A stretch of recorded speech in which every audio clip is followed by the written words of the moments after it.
বিশ্বের নিরাপত্তা আজ এক ভয়াবহ সংকটের মুখে দাঁড়িয়েছে। যুক্তরাষ্ট্র ও রাশিয়ার মধ্যে সবচেয়ে কার্যকর পারমাণবিক অস্ত্র নিয়ন্ত্রণ চুক্তি নিউ স্টার্টের মেয়াদ সমাপ্ত হয়েছে।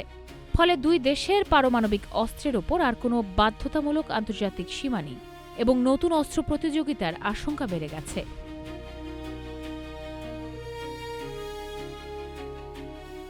দু সালে স্বাক্ষরিত এই চুক্তি ছিল ভয়াবহ পারমাণবিক যুদ্ধ প্রতিরোধের জন্য করা হাতে গোনা কয়েকটি চুক্তির মধ্যে অন্যতম।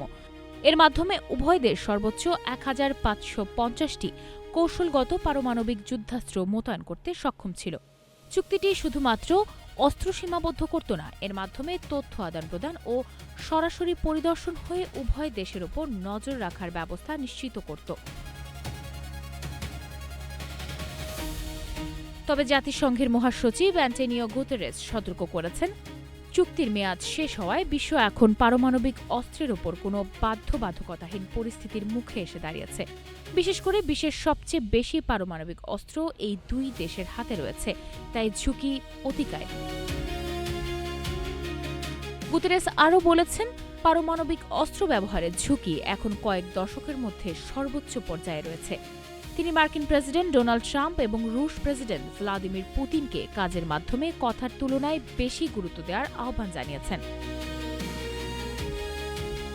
পোপ লিও দুই দেশকে চুক্তি নবায়নের আহ্বান জানিয়েছেন। বর্তমান পরিস্থিতিতে নতুন অস্ত্র প্রতিযোগিতা এড়াতে সম্ভাব্য সবকিছু করার প্রয়োজন বলেছেন তিনি। এই চুক্তির সমাপ্তি কোনো বিচ্ছিন্ন ঘটনা নয়। এর আগে আরও কিছু দীর্ঘমেয়াদী পারমাণবিক চুক্তি বাতিল হয়েছে, যেমন ১৯৯১ সালের স্টার্ট চুক্তি, যা উভয় পক্ষকে ৬,০০০-এর বেশি পারমাণবিক অস্ত্র মোতায়েন থেকে রোধ করেছিল। নিউ স্টার্ট চুক্তিকে স্টার্টের উত্তরসূরি হিসেবে দেখা হতো এবং এটি স্নায়ুযুদ্ধের পর আন্তর্জাতিক পারমাণবিক স্থিতিশীলতা বজায় রাখতে সাহায্য করেছিল।